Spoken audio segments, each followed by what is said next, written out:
In this case, are all your processes running without scaling up execution? Like all of our sections, it's anchored with a key question.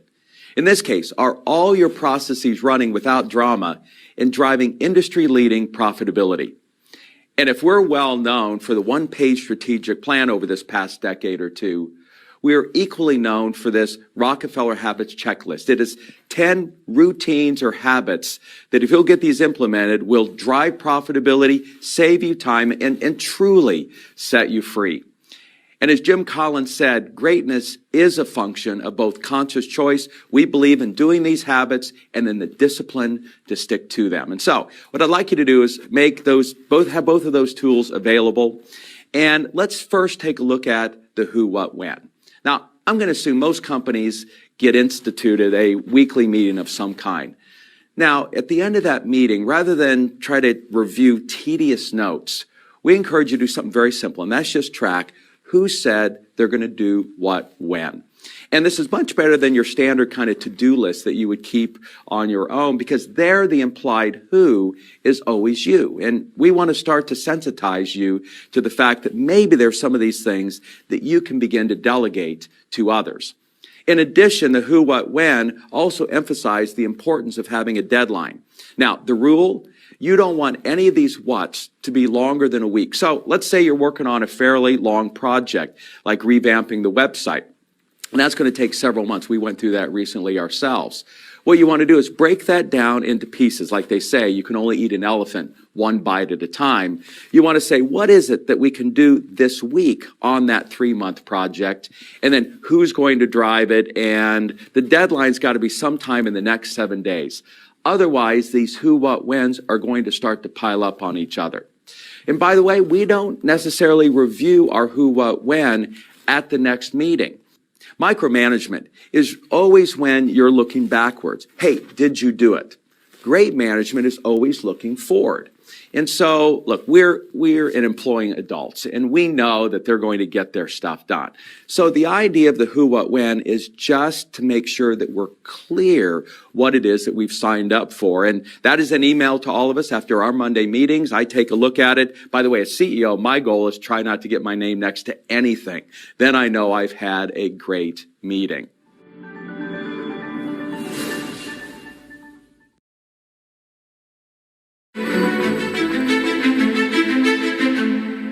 Now, let's turn to the Rockefeller Habits checklist.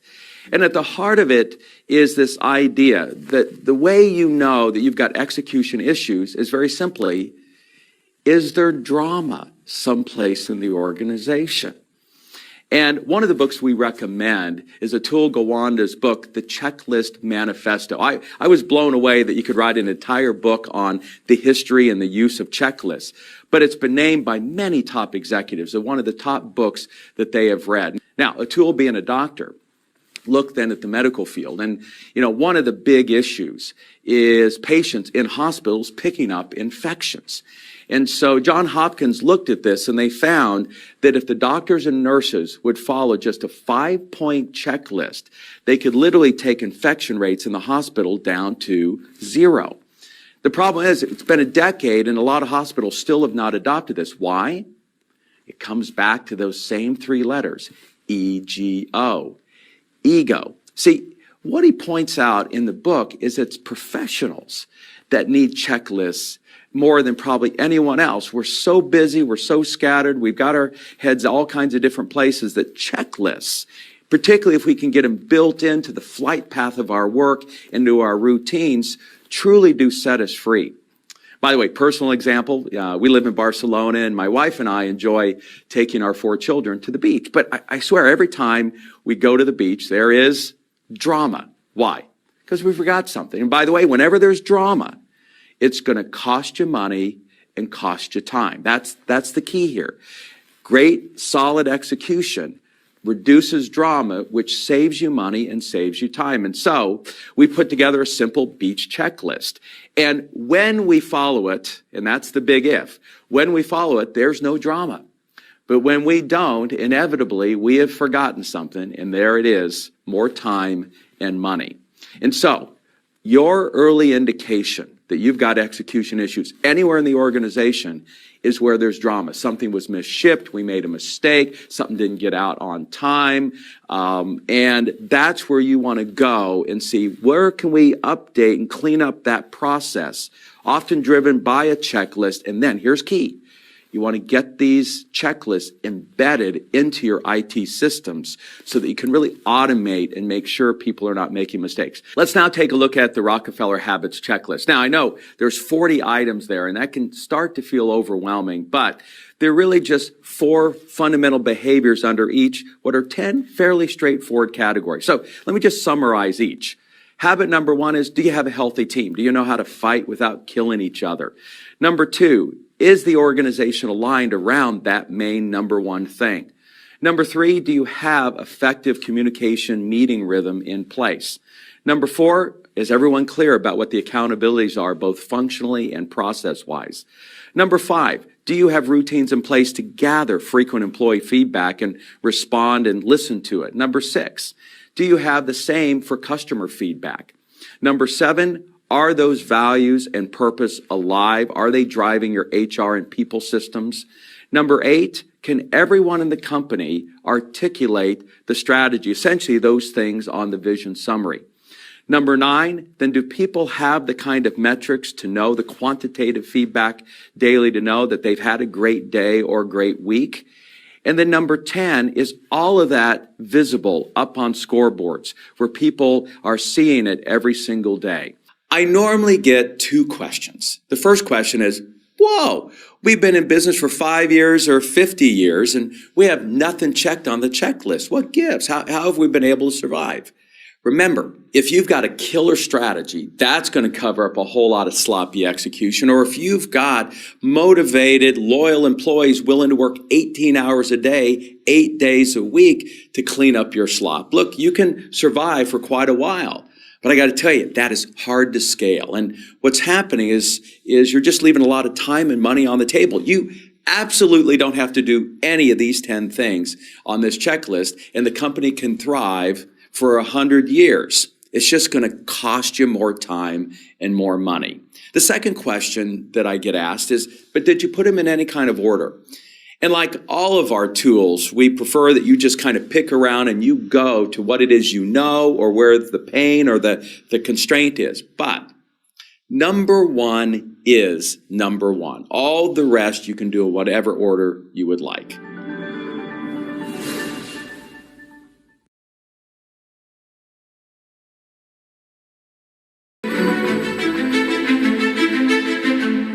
Execution habit number 1. Are all the teams healthy throughout the organization? Now, what does this mean? Let's take a look at the 4 specifics underneath habit number 1. First, team members understand each other's differences, priorities, and styles. Number 2, the team meets frequently, weekly is best, for strategic thinking, that kind of important talk time. The team participates in ongoing executive education, monthly at a minimum, and the team is able to engage in constructive debates and all members feel comfortable participating. The key thought leader for this idea of healthy teams is Pat Lencioni, who's written what I consider probably one of the top 5 business books ever written called The 5 Dysfunctions of a Team. By the way, it's written in parable, it's a quick read, you can do it in less than an hour, so I would encourage everyone on every team to read through this book. And what I want to do is kind of review Pat's framework. At the very foundation, and I think it's the foundation of any relationship, is trust. And if trust exists, then number 2, people are actually going to feel comfortable debating the real issues. They're not going to feel fearful of telling the king they have no clothes on. Remember Gene Brown's quarterly theme where he gave permission to all of his employees to bin it. And if you can truly allow constructive conflict to rage in the organization, then you can truly, number 3, get commitment around the things that matter, that are important, rather than everybody kind of agreeing in the meeting and then leaving, and half the folks saying, hey, that'll never work, but never had the guts to speak up. They were afraid. And if you can really get the team to commit truly around something that matters after that healthy debate, because they trust each other, then you're going to know what you can hold people accountable to. And if you're holding people accountable to things that matter, that's how you're going to get results. And so that's the sequence. Now, the reality is anyone that's in a leadership position is likely going to be weak in one of those 5 areas. And this is a situation where you don't have a choice. You have to be strong in all 5. This isn't a strengths or weakness thing. And so right now, I want you to kind of look at those 5 and say, yep, that's the one that I have a challenge with. Let me go through them again. Those that have issues with trust.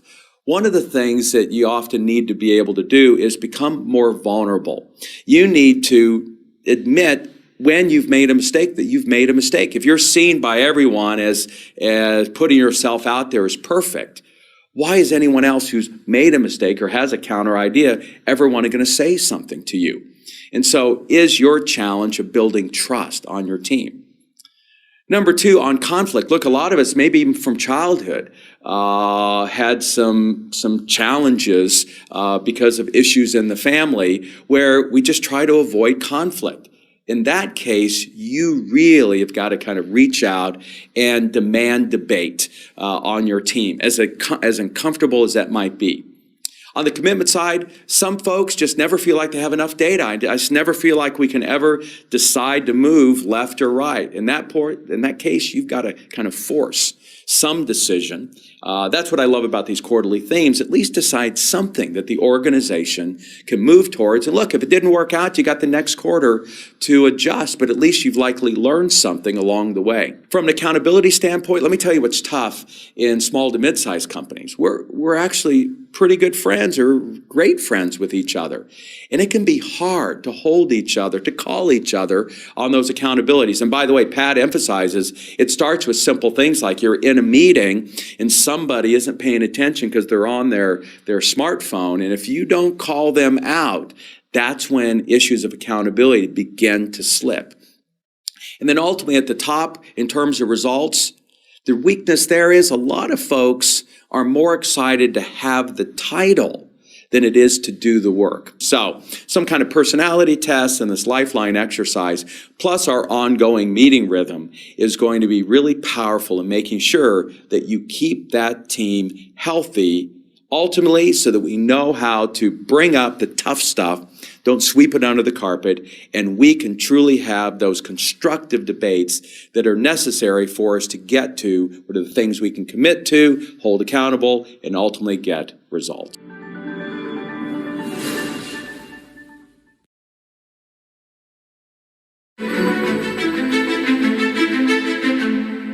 Execution habit number 2, priorities, is really going back to that simple idea that our main thing is to keep the main thing the main thing. And so let's take a look at what are the 4 behaviors or routines underneath this habit. Number 1, the critical number is identified to move the company ahead this quarter. Number 2, 3 to 5 priorities, we're going to call them rocks, that support that critical number are identified and ranked for the quarter. Number 3, a quarterly theme and celebration reward are announced to all employees that bring that critical number to life. And number 4, the quarterly theme critical number is posted throughout the company and employees are aware of the progress each week. So I want to share kind of a story that might pull all of this together. And it's a company called the Phillips Group out in Harrisburg, Pennsylvania. My brother-in-law, Joe, is one of the executives at that company. And they do basically 3 things. They have office furniture, they have office supplies, and they have office equipment. They've just recently, by the way, sold off the office supply piece. My brother-in-law heads up the team that is there to make sure that the office equipment is being maintained with about 40 technicians. So Peter Phillips, one year said, you know what I really want to focus on as the critical number for the year is cash. Now, if you look over at that bottom of the column 4 there, you would see that this would be a balance sheet item, and you would want to put a super green, red. So he had a certain amount of cash that he wanted to get into the bank, add to their coffers that year. He'd be delighted if it was about 20% more, but he had his minimum that he wanted to make sure that the company achieved. So he was saying, I'm really working on the cash side or balance sheet side of the business. Now, why do we equate that to people? Because at the end of the day, we probably got to make bankers happy, and we got to get people paid, and we got to make suppliers happy. Cash does that. You can't pay people with profit and loss. Now, they had set out some initiatives for that year that they thought were going to be critical for driving cash. But now that you've got the year, you've got to move over to now column 5. And Joe is sitting there saying, all right, this next quarter, what is an initiative that I can have among my team that's going to contribute to cash? And he had a theory that his technicians were just kind of going out to the machines and throwing a lot of extra parts on them so that they could then get on to the next appointment. And they were spending about $80,000 a year in parts. And so here was his quarterly thing. Notice, in order to drive cash, he actually worked on a process improvement. And that was their ability to use less parts to repair this equipment. And so then, as you see on the screen, he set up an Excel spreadsheet and listed his 40 technicians down along the side. And then here's what he had them do every day. Here was his question. Because basically, you want to anchor your theme, your critical number, in a question that you as a leader are going to ask your team every single day. And in this case, it was, what is the dollar amount of parts that you installed today? Now, if he's going to really focus on that critical number, what were some of the rocks he had to get out of the way? Well, first, his team actually had to learn the cost of the parts. I'm amazed how a lot of people in organizations today are going about business but have no sense of what are the costs of what it is that you're doing. That's part of Jack Stack's whole point in his great game of business, is we've got to reconnect people to that side, to the financial side of the business.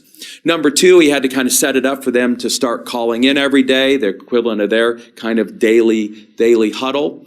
And then as they started to move through the quarter, they had some additional training they needed to do. So he had a few rocks that were going to be critical that he had to achieve in order to drive the reduction of the number of parts needed to keep these photocopiers repaired. So they get started. And every day they're reporting in $273, $118. You can see the numbers there down the side. And then once a week, he would pull them together in an early morning meeting where they had come back to fill up their trucks with parts for the rest of the week. And it was mainly a focus on questions. Hey, why are you spending $1,028 when somebody else is only $177? No judgment. He just wanted to get the discussions going, get the debate going. And he's got a level of trust with his technicians that he felt like they could do that. And through those conversations, they were able to learn from each other, and that's what's powerful. At the end of the 3 months, even the results amazed Joe. They were able to drop by more than half, from $85,000 a month to $40,000, the amount of parts they needed to repair these machines. Now, why do we have 2 critical numbers, though? See, if you're going to be working on the people or balance sheet side, you got to think, all right, what could badly go wrong on the process side? Likewise, if you're working on process, what could really go bad on the relationship with people side of the business? And think about it. What gets measured gets done. And here he's paying attention to the dollar amount of parts. And look, if you want to take it extreme, they could use no parts, but then that's going to create what's called a callback. And nobody wants to be called back. Your technician goes out, repairs the machine, they leave, it's still broken. It's both an embarrassment for that employee, and obviously the customer's not happy. And so there is this ratio called the callback ratio that Joe said, look, why we're going to be working on improving our process of repairing these machines, I want to monitor the callback ratio to make sure that you and our customers, and ultimately then the shareholders, are being watched over. And I don't want that ratio to move 0.1%.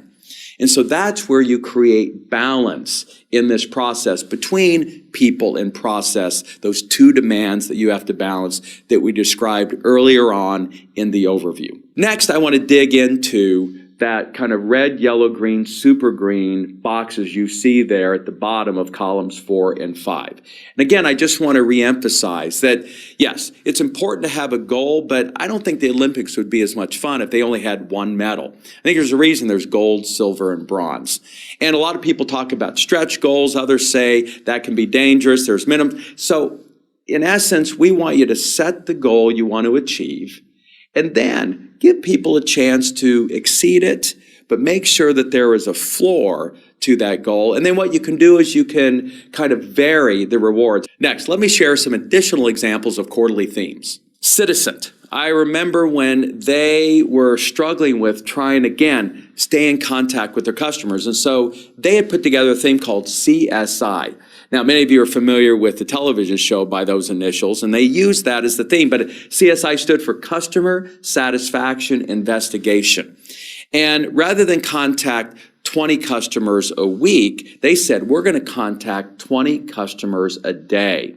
And they were only in these big major government installations, but they had multiple users throughout those organizations, and they reached out to them. And one of the things that they discovered over the next 90 days is they had about $87 million worth of potential business within their existing clients. And that's what gave them confidence they could take the company from 9 million up to something approaching 100 million. High-tech health in Australia, same thing. And by the way, I think movie themes make great themes, something that's current. Right now as I'm shooting the latest Mission Impossible is out, and so I'm sure many of our clients are going to grab onto that theme here for the next 90 days. They chose The Matrix back when that was a hot movie, and one of the things I like, it mirrored our vision summary, is they had, in a way, the rules that are never going to change, our core values, you see there at the top. Then they had the matrix of metrics that they wanted to hit. That was their number one priority, with then the things that were going to support it. And then notice at the bottom, much like our vision summary, they gave a place for every employee in the organization to kind of pencil in what are the handful of things that we're going to do individually or as a team in order to contribute to that.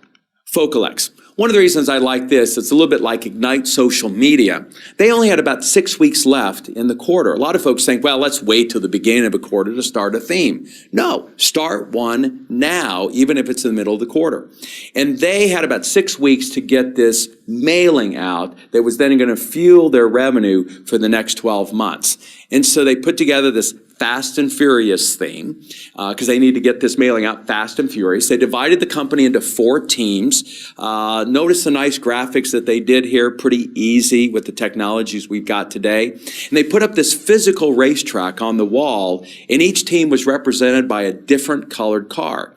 And each team was responsible for a handful of things to get this mailing out, and every time they achieved one, that was like one lap.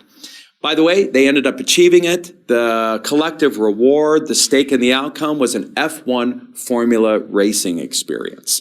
So those are just a few of many examples. There's more in the book Scaling Up, and we'll be continuing to post those and share various examples of quarterly themes in my weekly Thursday Insights.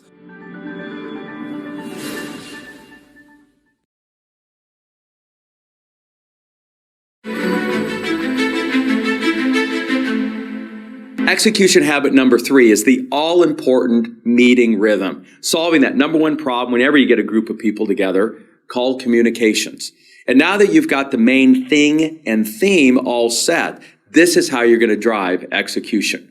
And like all of our habits, this one's anchored with 4 very specific routines. Number 1, all employees are in a daily huddle that lasts less than 15 minutes. Number 2, all teams have a weekly meeting. Number 3, the executive and middle managers, not frontline, meet for a day of learning, resolving big issues, and this DNA transfer we're going to discuss each month. And then number 4, quarterly and annually, the executive and middle managers meet off-site to work on the 4 decisions. And then there is some quarterly meeting, usually 45 minutes to an hour, where then all the employees are brought together like they do at places like Facebook, where they can share how we did last quarter and what we're going to do next quarter. As the diagram depicts that you're seeing on the screen, I like to think about the meeting rhythm as the real heartbeat of the organization. In fact, I often equate growth companies as jazz bands. It's a great form of music where you can take skilled players from all over the world, bring them together, have never worked together before, and create brilliant music. In fact, I think that's kind of good to great. I think there's a lot of good companies just making a bunch of noise, but great companies produce beautiful music. Now, in order for that to happen, there's got to be some things in common. First, we all have to be playing the same song, be on the same sheet of music. That's our one-page strategic plan and the vision summary. Number two, everyone has to kind of know the rules of jazz. And then number three, we all need to be playing to the same beat.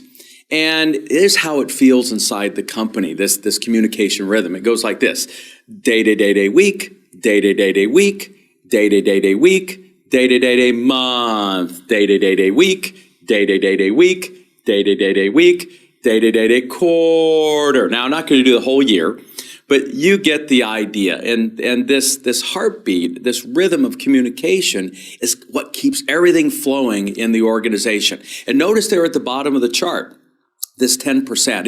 If you do this meeting rhythm right, it should not take any more than 10% of a average 40, 50, 60, 80-hour work week for the senior team to really get all the management, all the leadership stuff done.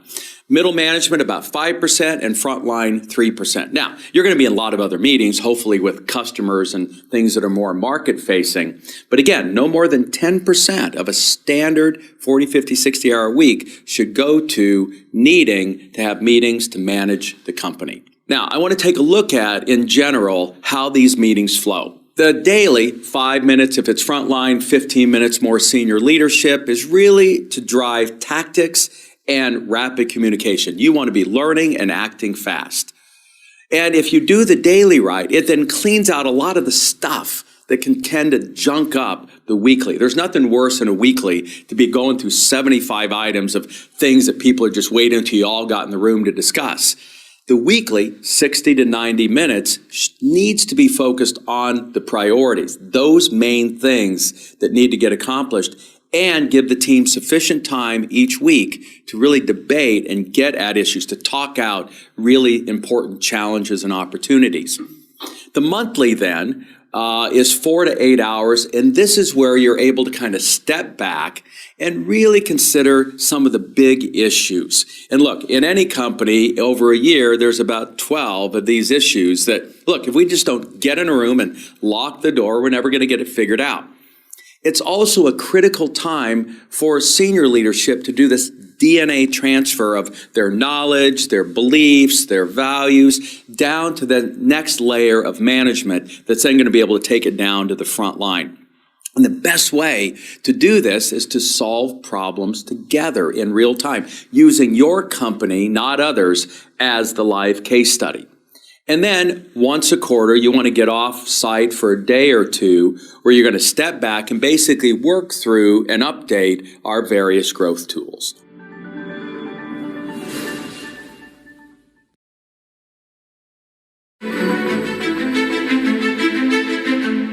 What I want to do next now is take each one of these meetings and share specific agendas. So let's take a look at the daily huddle. This again is at the heart of our work, and it has 3 agenda items: what's up, daily metrics, and where are you stuck. And if you want to think about a typical 5 to 15 minute meeting, you're going to spend kind of a minute or two up to 5 minutes on each one of these agenda items. Now, we're going to show you in a moment me coaching a team through this daily huddle so you can see what are some of the general challenges. But let me give you one very specific. One of the things that we really wanted to look at in the book Scaling Up was not so much what you needed to do, but why it had failed inside companies. There was a lot of firms when they read Mastering the Rockefeller Habits that immediately jumped out into these daily huddles and found that they waned after a few weeks or a few months. And I wanted to understand why. And we figured it out. What will absolutely stop the daily huddle is generalities versus specifics. You know, you're all of a sudden asking somebody what's up in the next 24 hours, always looking forward so it doesn't feel like micromanagement. What's up in the next 24 hours? And they say, well, look, I got some email, I'm writing some reports, and I'm talking to some customers. Same thing that I do every day. Why do I have to go to this dumb meeting? Same with where are you stuck? The key is specifics. I want to know names. I want to know dates. I want to know data. I want to know that at 3 o'clock this afternoon, I'm going to be with Margaret, not Dave, Margaret at Acme, so that maybe somebody else on the team says, wait a second, I thought it was Dave. No, he's left. It's now Margaret. And I can keep people updated real time without having to send out a ton of emails. And I want to know that, hey, I'm working through our various projects this afternoon. I want to know how many. I had a team that we were working with, and I said, how many special projects are you working through? And he said, like 22. And the CEO's going, I thought we had 8. See, what you're trying to do by sharing specific names and specific data and specific times is you are feeding that most important sense that I shared earlier is critical to our survival in pattern recognition, which is our hearing. And there's something about speaking the information, as we discussed earlier, and hearing it that really, first of all, gets us out of that amygdala and gets it up to the prefrontal lobes so we can begin to start solving the problem. There always seems to be one metric that has started to deviate over the last few days or weeks that I just want to discuss for a few minutes. Maybe there's something that we missed. And then the most important agenda item on this is the stuck. Where are you stuck? Goldman Sachs, which holds this meeting twice a day, 6 a.m. and 6 p.m., their main agenda item as they're working through massive deals is, where are we right now stuck or constrained or have an issue? Maybe we haven't heard back from this lawyer, and so we can all of a sudden make a phone call. We're waiting for a critical document to be signed, and that's got this process stuck. Whatever is in your way, you want to try to get that cleared out in the next 24 hours so these things don't build up over time. And our rule is, if anyone goes more than 2 meetings saying, hey, I'm not stuck, we know that they're either so stuck they can't see it, or they're not doing anything, because anyone who's doing stuff is going to continue to run into these constraints. And part of our goal is to tap into the crowd to see if there's ways that we can get folks unstuck. By the way, I'll admit something. As CEO of my company, I am oftentimes the stuck, and it's important for my team to beat on me day after day. Right now, there's one of those situations going on as I'm doing this taping, which is putting together the specific schedule of speakers for our summit coming up in the fall. And Donna's pound on me now every single day. And I got to tell you, it is the squeaky wheel's going to get the grease, and I'm going to be on that right after this taping this afternoon. Now, let me give you a few other additional details around the daily huddle. First, it's critical that you set it at some kind of an odd time, like 4:13, 8:08, 11:11. It's kind of crazy, but people are often more on time if it's at an odd time than if you set it like at 9 o'clock. Number 2, there's often a case where you've got some people that are local and others that are traveling consistently. And so we have this tendency to have the locals kind of huddle around a speakerphone. Look, if you've got some folks regularly on the phone, put everybody equally on the phone together. And by the way, because we're spread out all over the planet, our meetings are driven via the phone. Hey, it would be better if we are face-to-face, but it's just not physically possible. The other thing is to make sure that you end this thing on time. When you first start with the daily huddle, get an egg timer or set it on your smartphone, and you end it absolutely at 15 minutes. Those of you that are in forums know that having a timer holding CEOs accountable to a specific amount of time to do their updates and others is what allows that meeting to run much more effectively. You need to do the same thing with your daily huddle, because if it goes beyond, much more beyond 15 minutes, a bathroom break, if you would, I don't think anyone's going to want to continue to come to this meeting. We're all busy. And that'll cause people to start to get to the point about their what's up, their metrics, and their stocks much quicker. Let's now look at the agenda for the weekly meeting. And I want to remind you, what's critical is that if you've done those dailies, it's going to really keep you up to speed with a lot of the information that normally we had to pour over during the weekly. In fact, I want to reemphasize something I said earlier on in this program. If you're spending 80% of that weekly meeting kind of huddled over, staring at Excel spreadsheets, statusing everyone, that's the fatal mistake. Why waste all of this brain power with updates when that's what you can be getting every single day, and you'll know the flow of the organization intuitively. You'll have a good gut feel for what's happening. Instead, this weekly is really designed to first kind of get your brain in gear and updated more externally what's happening in your market-facing activities and your priorities. And then you're going to see a red line there drawn. That's when we want to then give specific time, a chunk of time, to get your collective intelligence engaged around an important issue or two. So let's dig in very specifically to this agenda. Agenda item number 1 is to take a few minutes at the front of the meeting and do a round of good news. Now, we don't recommend doing that daily. You got to keep that very focused and fast. But once a week, we want to share a round of good news both personally as well as professionally. Personally, so that we stay connected. This is what helps us remain healthy. Plus, I always find that there's one piece of good news personally that gives everyone a belly laugh. And we know that if you've been, in a busy state of mind, stressed out, and you're now brought into this weekly meeting, you're up there in this beta state in your mind. And what you've got to do is get everybody kind of calmed down to this kind of 7 to 14 cycles per second alpha state. And one of the best ways to do that is either meditate, and we've got clients, particularly in California, that do meditation before these meetings, but a simple belly laugh. It's almost like this letting it all out that gets everybody centered and focused and ready for the meeting. You also want to share a round of professional good news. And the reason is good news begets good news. And next week, somebody can't rest on the laurels of 2 weeks before. And so it really also gets us to become grateful, to look at the things that are going well before we're getting ready to dig into the tough stuff. So this 5 minutes is unbelievably critical to keep you counting your blessings, grateful, connected with each other, with a great belly laugh. And whatever you do, do not sacrifice this 5 minutes of 168 hours in your week. Once you've done that, the next thing you want to quickly review is where are we at on the big stuff, that main thing, and any discussion that might need to happen along that, plus any numbers that you're looking at weekly instead of daily. For us, we don't have a lot of accounts receivable, so we only look at it weekly instead of daily. All the other numbers we look at daily. Then number 3, here's where on the agenda, and what makes me sad is, and we're going to get into the next couple of habits, a lot of people skip this, but this is the fatal mistake. I mean, think about having a weekly meeting where all you're doing is talking about internal stuff. Look, you're there to serve the customer and as leaders, the employees.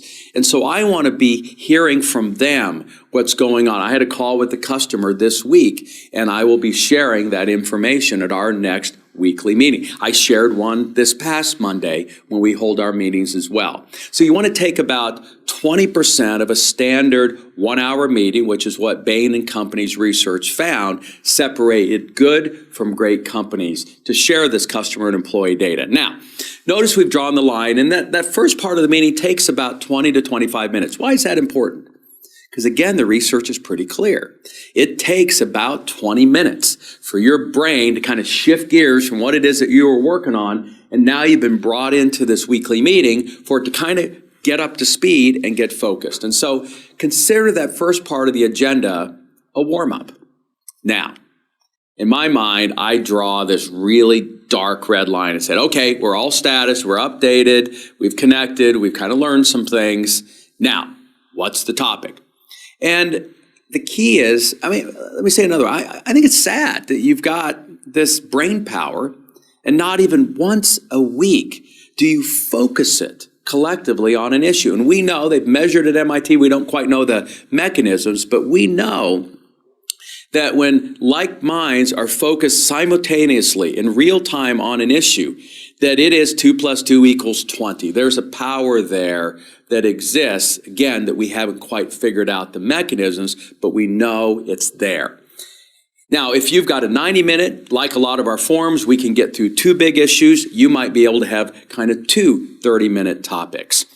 Now, I'd like to think that we think about these ahead of time. Oftentimes, I'll email my team Sunday night before our Monday meeting, say, hey, this is what I think we really need to dig into. Sometimes it'll be ongoing over a few weeks, and so everyone will know. Oftentimes, it'll come out of our good news updates, where we're at on priorities, or something that we've heard from a customer or one of our coaching partners that becomes that topic we dig into. So, it'd be good if we were better organized, but the real teams working in real time that we've worked with over these decades, sometimes this is just a very fluid agenda item, and you're going to discover it at that moment and dig into it. Once you've given it that good 30-minute focused conversation, we've had them on pricing, we've had them on how we're going to increase the numbers at our summits, we've had them on many issues.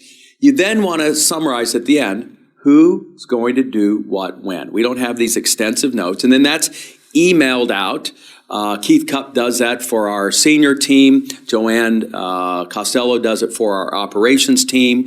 And I get those. And then you want to close the meeting, as you do in a lot of forum meetings, with a one-phrase close. It gives everyone a chance to kind of have a last say. Hey, I'm happy about this pricing decision we've made, or I'm still concerned that we've scheduled this conference at a time that may not be convenient, even though we have made that decision. And it gives everyone a chance to just kind of get that last thing off their chest. And by the way, that helps them keep that information in that meeting, then go tell somebody else or complain to somebody else.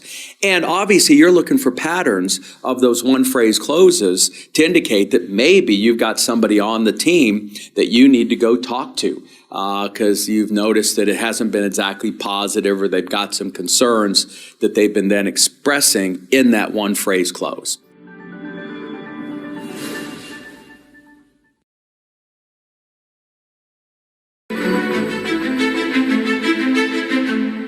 Execution habit number 4 is the importance of maintaining and being clear about accountability throughout the organization. Now, this is just going to be a quick review because we've really touched on all of these topics through the rest of the program.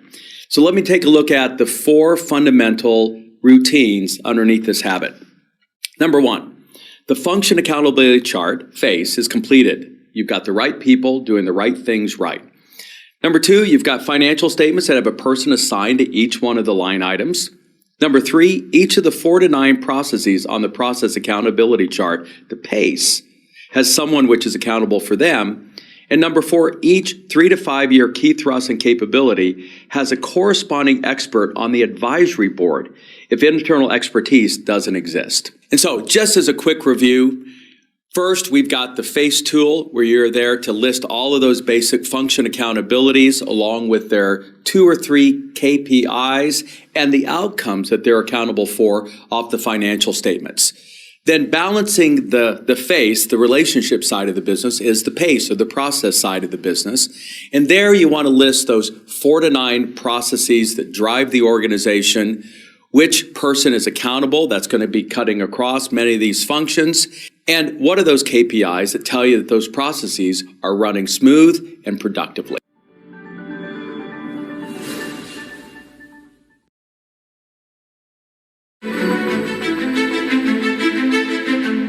Execution habit number 5 is gathering weekly employee feedback and making sure that we're discussing that at that weekly meeting. Now, the 4 fundamental routines underneath this habit include: 1, all executives and middle managers have a start, stop, keep conversation with at least 1 employee weekly. Number 2, the insights from employee conversations are shared at the weekly executive team meeting. That's at 10 minutes that we've set aside. Number 3, employee input about obstacles and opportunities is being collected weekly. And then number 4, I think most importantly, it's a mid-management team, not the senior team, that you put responsible for the process of closing the loop on all obstacles and opportunities. Because if you don't close that loop and provide feedback, then everyone's going to quit giving you these ideas and suggestions. And it's anchored with 3 fundamental questions, which is: what do you think we ought to start doing? What do you think we ought to stop doing? And what do you think we ought to keep doing? And those are the questions that we encourage middle and upper management to discuss with at least 1 employee or group of employees every week. Let me give you some examples. So I mentioned earlier, Big Ass Fans, now called Big Ass Solutions. One of the things that Casey, their CEO, does every week is gather up a half a dozen employees with the senior team, and they go out to dinner where they have a chance to have these conversations.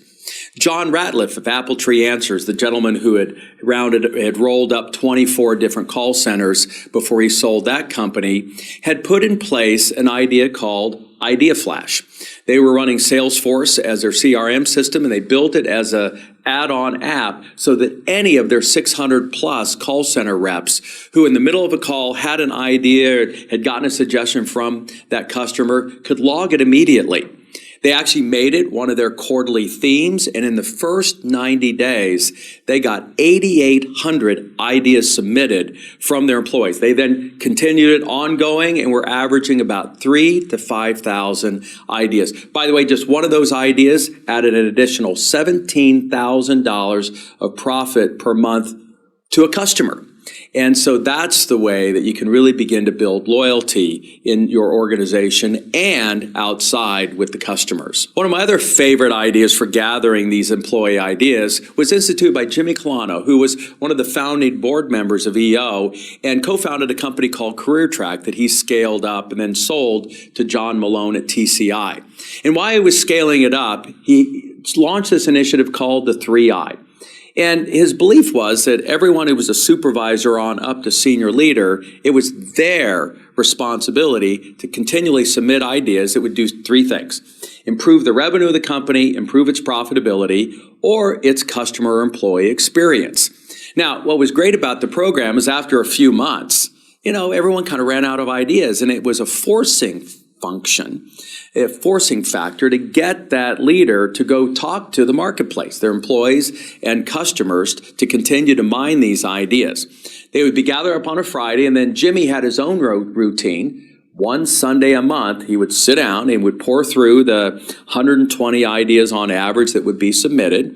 And if it was a great idea, he'd just put great, but the ones that weren't so great, he saw as teachable moments, and that's when he would write longer notes or maybe call someone and have a conversation with them. They would then all meet. That was their monthly management meeting on a Monday. And what was fun for him, and he found the power of having just a little bit of stake in the outcome, he would bring in 20 crisp $20 bills, and he would choose the best 20 of the 120 ideas, and he would pass out this $20 bill to each of these very well compensated leaders. So it wasn't the money, but it was just the idea that it was being recognized.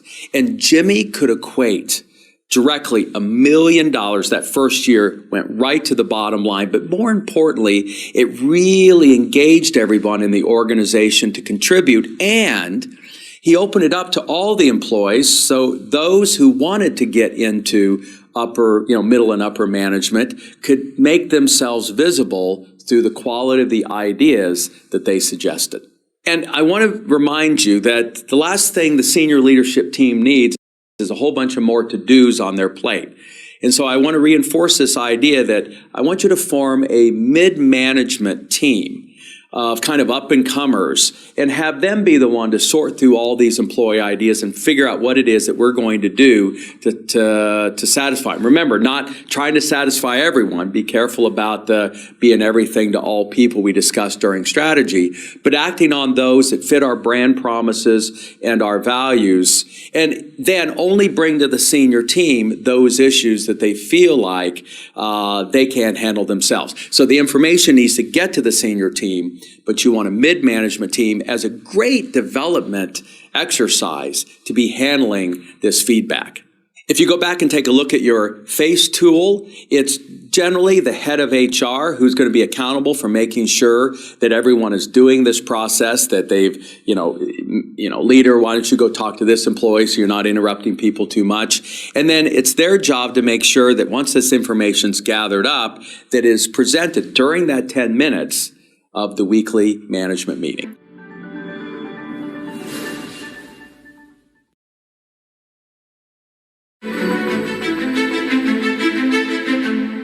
Execution habit number 6 is gathering customer feedback like you do employee feedback on a weekly basis. And there are 4 similar routines that you need to put in place for this habit. Number 1, All executives and middle managers have a 4Q, and we'll describe what that is, conversation with at least one end user weekly. The insights from customer conversations are then shared at that weekly executive management meeting. Number 3, all employees are involved in collecting customer data. And then number 4, again, like with employee data, a mid-management team, rather than the CEO, is responsible for process of closing the loop on all customer feedback. Because again, if customers are going to make suggestions and you're not going to close the loop, they're going to quit giving you ideas. Now, what is this 4Q? We recommend that every senior leader, particularly and middle manager, call, and I mentioned end user, because you really want to get feedback from those folks that are using your products and services. And when you get a hold of them, you want to ask them 4 specific questions. Notice how we're doing is last. See, you want to talk about what is their favorite topic, them. And so the first question, by the way, I do this regularly myself with a customer just this last week. First question. So how are you doing? See, I want to find out what is their priority, what's going on with them, what are they focused on? By the way, if you're in sales, one of the most important things for you to figure out is what is their bonus tied to if you're in a business-to-business setting. You don't need to know the amount of the bonus, but if they're really focused on improving gross margin or reducing the costs that it takes to repair machines, if your product or service can help them achieve that, man, you're going to be in easily. And so you want to get them talking about what their situation is. The second question then is more broadly, then what's going on in your industry, if it's B2B, or neighborhood, if it's business to consumer. I'm telling you, I can learn a lot from Bill Ritchie, having just come back from the TED conference and the Toy conference, than attending those myself. Who are the hot speakers? What's going on in the industry? Who's acquiring who? Is it growing or not? And boy, does this give you great intel moving forward. Number 3, and this seems like a touchy topic, but I want you to ask, what are they hearing about your competitors? Look, if you don't think your competition is calling on your customers, your head's in the sand. And I would rather understand my competition through the eyes of my customers than through my own eyes. Now, clearly, sometime along in that conversation, I want to end with them talking about, okay, and what are the negatives that you're learning about that? So I make sure I leave a negative, feeling in their mind about that competition. But nevertheless, I've learned more about what's going on in my marketplace, my own marketplace, from my customers than we have from the things that we've seen. And then last, and usually in an hour conversation, I'll take 55 minutes for those first 3, and then finally getting around to, all right, Bill, and then how do you like our coach, Dan Weston, and how's he doing? And, did you enjoy the summit? And those kind of things. So you want to make sure that you've saved that 4th question for last when it's reflecting on yourself. So I want to share a couple of examples of companies that have done this extremely well. As you saw in the introduction of this entire execution section, we featured Coastal.com, founded by Roger Hardy up in Vancouver, Canada. By the way, having successfully sold for 430 million Canadian dollars, the largest e-commerce deal up to that point in 2014 in the history of Canada. Now, how did this happen? At the heart of it was Roger and his team's commitment to making sure that they engaged employees and customers and giving them feedback. And it got started where they had invited me out years ago to lead their 2-day strategic planning session. And in this meeting, they were trying to make some pretty important decisions. One, should they lower their price to knock out some kind of niddly competitors that were nipping at their ankles from around the globe? Number 2, should they also get in the eyeglass and sunglass business, not just the contact lens business? And number 3, should they actually get into the eye care service business themselves? Because a real constraint were these eye care providers wanting to get the margin themselves off the contact lenses and the glasses. So it was some raging conversation from a collective group of executives, 11 leaders who had over 100 years of experience in the industry. Yet I could tell that in those conversations, they didn't really have a clue of what was going on in the marketplace. They had gotten so big by this point, about 60 million in revenue, that they were quite isolated from the realities of their customers. And so they initiated a very important routine, and that was for the senior team, the 11 of them, to reach out to 30 to 40 of their hundreds of thousands of customers every single week. Now, one of the ways they did this is they implemented Fred Reichelt's Ultimate Question 2.0, their Net Promoter System or Net Promoter Score process. And what they did is every customer that ordered online or over the phone was simply asked, hey, would you be willing to answer one question? And by the way, most customers, if it's just one question, will say yes. And that is, would you enthusiastically refer a friend to us on a scale of 0 to 10? And if it wasn't a 9 or 10, then they'd said, hey, do we have permission to talk to you? And this is how they were able to sort through a bunch of clients and get down to those that they had permission to talk to. And I want to remind you, like with the employee feedback, you want a mid-management team that's really going to do the bulk of the effort of gathering up and responding to all of the feedback that the senior and mid-management team is gathering. Again, I want the information to flow to the senior team. Love it like Sanjeev if you can respond to 1 or 2 customers every day or every week. But again, the bulk of the feedback that they were getting at coastal.com and they're getting there at Benetton India is handled by a more mid-management level that's first closer to, again, the real action in the organization, and it's a great development process to develop them as leaders as they're beginning to solve real problems inside the organization. Now, once you've gathered up this information, we encourage the person who's accountable for customer advocacy to be the one to drive this particular process. Does again mean they do it all, know it all, but they need to make sure it's being done. And then you've got to make sure this information is brought back to that weekly management meeting presented during those 10 minutes where you're sharing both customer and employee data.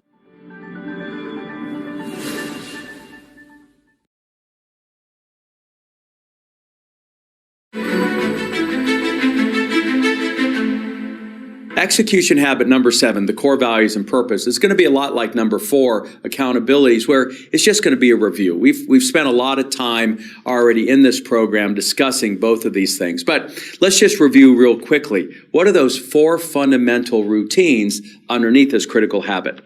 Number 1, that your core values are discovered, purpose is articulated, and both are known by all the employees. Number 2, that all executives and middle managers refer back to the core values and purpose when giving praise or reprimands. Number 3, that your HR and people processes and activities align with these core values and purpose. Your hiring, your orientation, appraisal, recognition, and other systems. And then number 4, that actions are identified and implemented each quarter to strengthen the core values and purpose in the organization. Again, I want to remind you, we've got it up there on the screen, that you want to take this list of core values and purpose and you want to drive all of your people systems in the areas we described earlier. And most importantly, as we mentioned, make sure that every time you praise and reprimand, you tie it back to one of those values and purpose. And begin creating various legends as you meet once a quarter for your strategic planning and reviewing, hey, where did we live these values and purpose? And then being very clear that, hey, if a core value is starting to weaken, you can't think of a lot of stories or there's negative stories relative to that core value. This is like the canary in the coal mine. When a core value starts to weaken, it starts to create cracks in the foundation of the organization. The culture starts to weaken. The organization starts to leak. And those are your early warning signs that maybe you're going to have problems with customer service, employee retention, and ultimately revenue and profitability down the road. So take this serious is probably one of the best ways for you to get insight and foresight into how well or badly the company is going to be doing in the future.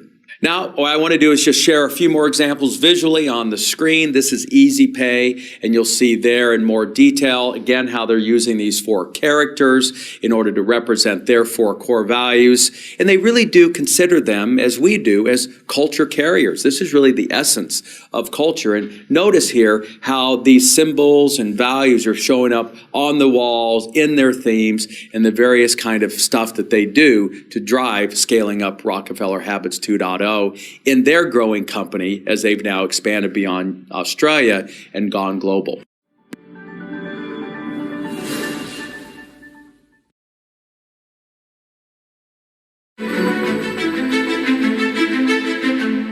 What are the 4 fundamental components of a vision that every employee in the organization should know? And by the way, a lot of the customers as well. So let's take a look at those on the execution checklist. Number 1, everyone knows the big, hairy, audacious goal, and its progress is tracked and visible. Number 2, they know who the core customer is, their profile in 25 words or less. Number 3, everyone's familiar with that critical boundary, the 3 brand promises, and the corresponding brand promise KPIs that we're reporting on weekly. And then number 4, that they have an elevator pitch. They have this compelling response if any of your employees are asked the question, hey, what does your company do? And again, that's information you can pull off of the vision summary and then create answers so that all your employees have this information. Now, I want to come to this idea, though, that every employee needs to know these things. Clearly, everyone at the senior team needs to be deeply committed to this vision, as does the middle management. But when it comes to frontline employees, the research is pretty clear. Good companies have about 1/3 of their people that are on board and know these things, and 2/3 that don't. In great companies, it's 2/3 that know this information, and you still have 1/3 that, look, honestly, you just hope they kind of show up and fog the mirror and, get their job done. And so I don't want anyone to go crazy out there trying to get absolutely every employee on board. Now, that's easier if you've got 50 employees, tougher if you've got 500, and really tough if you've got 5,000. So I just want us to be reasonable here. If you can get twice as many employees on board, knowing what your BHAG and brand promises and values and elevator pitch are, you've got twice as many as probably most of your competition. That's going to be a huge differential advantage in the marketplace.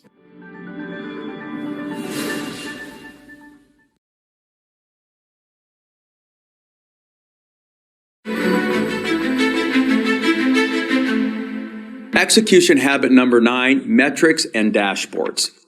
We have had KPIs spread throughout all of our tools, and so all I really want to do is just kind of bring this together and review what are those 4 fundamental routines underneath this important habit. Number 1, that 1 or 2 key performance indicators are reported on weekly for each role or person in the organization. Number 2, each employee has 1 critical number that aligns with the company's critical number for the quarter. This provides that clear line of sight that we've talked about earlier.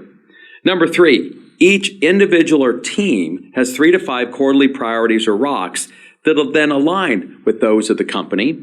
And then number 4, all executives and middle managers have a coach or peer coach, holding them accountable to behavior changes. As a quick review, let's again go to column 7 of the one-page strategic plan. There are the KPIs, the rocks, and the critical number that you're going to sit down the same as at the bottom of the vision summary. And then we have those important KPIs that are reflected on both the FACE and the PACE tool for the executives in the organization.